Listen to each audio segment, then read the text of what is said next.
pull it away towards us a little bit, and there's some, all right. There we go. Yeah.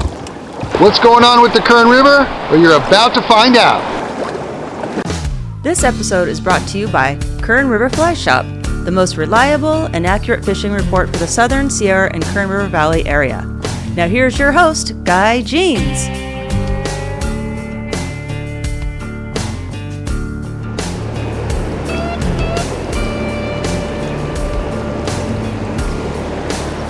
Hi you guys, I'm your host, Guy Jeans. Welcome to another episode. I'm here on the Upper Kern in beautiful Kernville, California.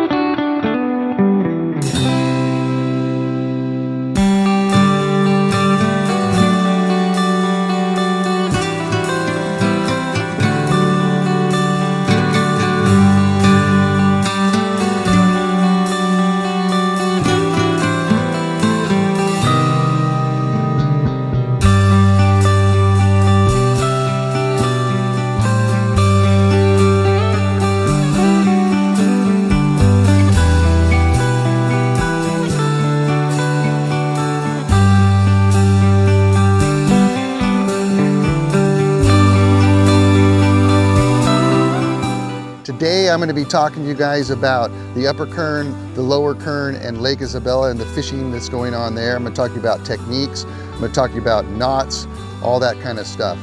Currently we have some fires in the area, and later on in the episode I'm going to talk to you guys about those as well, so stay tuned for those.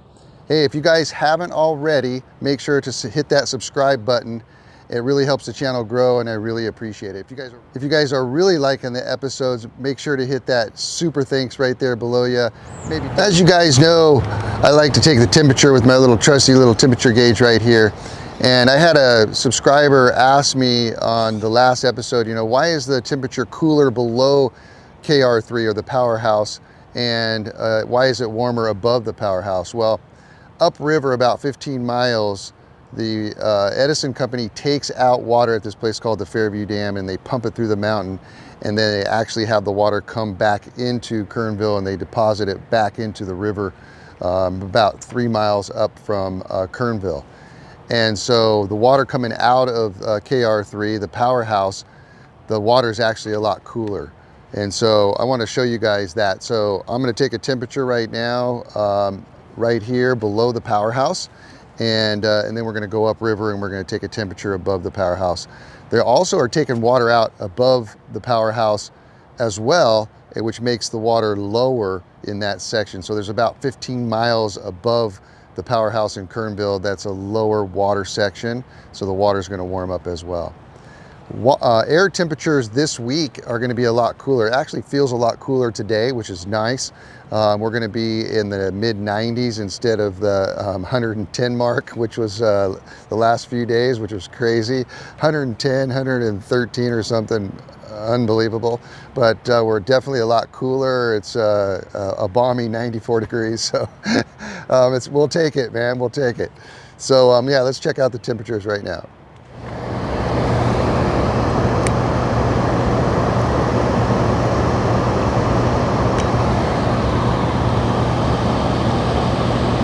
Okay, so here we are above the KR3 powerhouse, about 2 miles above that in the Camp 3 area. And I want to show you the difference in the water temperature here. So you can see it's 69 degrees here in the low flow section. So above the KR3, the flows are a lot lower, as you guys can see. They're taking out quite a bit of water. And so the water will get a lot warmer quicker in this section, which is about 15 miles. So it's about a 15-mile section. If you go above the Fairview Dam, the water temperature is going to be cooler again. Some of the waters I've been fishing and floating, I've been getting on the water early, 5:30, 6 o'clock, off the water by 10, 10:30. What I've been finding is that the fish are really focusing on nymphs early, and I've been using, again, that Tungsten Hares Ear jig style. I've been using that. That's been a really hot fly. Also I've been using the Tungsten Yellow Sally, and I'm continuing to use those, and they just are producing and they're working fantastic. Can you use other flies? Absolutely. Those are just the ones that I've been using with my clients, and we've been having a blast. So right about 8 o'clock, 9 o'clock, I've been seeing fish coming up on the surface, and they are focusing on little mayflies, blue wing olives, some yellow sallies, also some PMDs as well. And so some of them are taking the emergers, which are right below the surface, and some of them, their heads are coming out. So depending on what they're doing is going to determine what fly you want to use. So if their heads are just below the surface like this, you want to use an emerger pattern where the body's just kind of hanging below the surface. If their heads are coming out of the water, you can use like a parachute Adams or a fly that's going to be sitting on the top a little bit more. I've been using a size 16 parachute Adams. There you go. There's the secret fly for the dries. That's been working fantastic.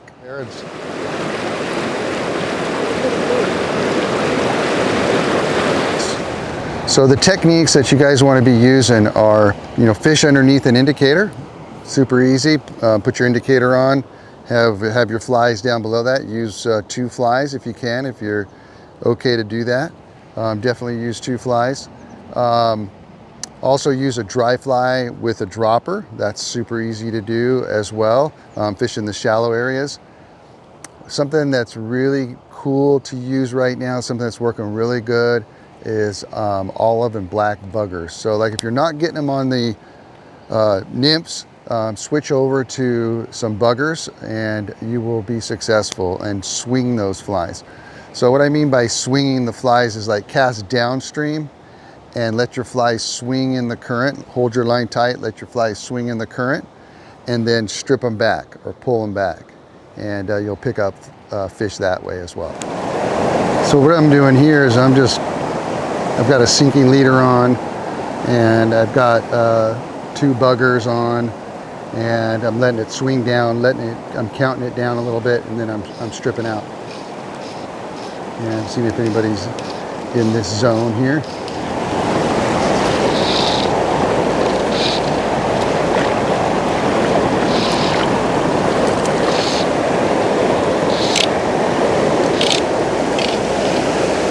There's a little guy. Are you kidding?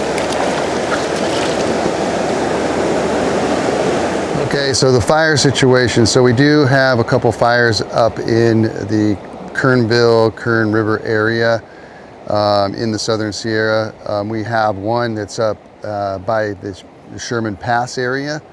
And so getting over the Sherman Pass from our side, from the west side, going up over the Sherman Pass, you might have a little bit of hard time getting over. You want to check with the Kernville Ranger Station to see what roads are open. There's a good little tip for you. So call the Kernville Ranger Station, find out what's going on as far as the fires. Air quality, it's not as bad as I've seen it over the years. It is a little bit smoky. You can smell the smoke, but pretty doable as far as like going fishing and that sort of thing. It's not real bad. The smoke has been kind of getting blown out as the wind usually will blow up canyon and blow it out of the canyon in the afternoon. So there you have it. A couple fires. Check with the Kernville Ranger Station for any updates. All right, you guys. So I've got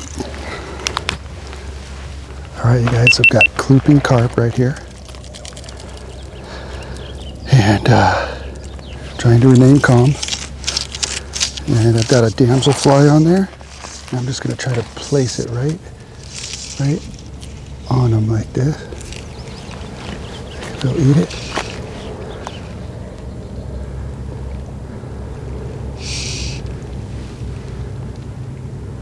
You can see them their heads are up. Let me see if I can get a better one in there.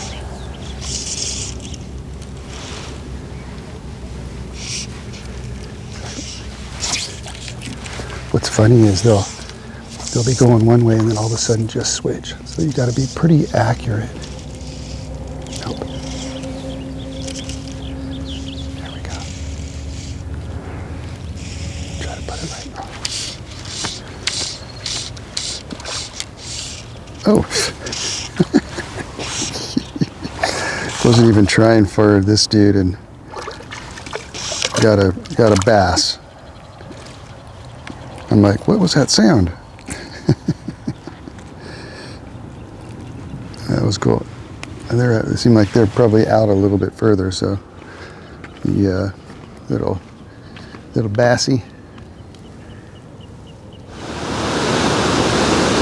All right, you guys, welcome to the lower Kern. The lower Kern is obviously looking a little bit big right now. They're still releasing a lot of water from Lake Isabella, and the flows down here, in my opinion, are unfishable.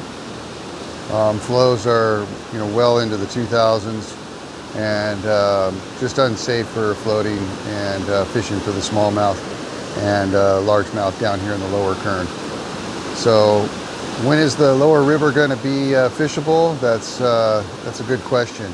I'm not sure what's going to happen with the Army Corps of Engineers and when they're going to slow down the flows. It looks like right now we're in for big flows through the summer.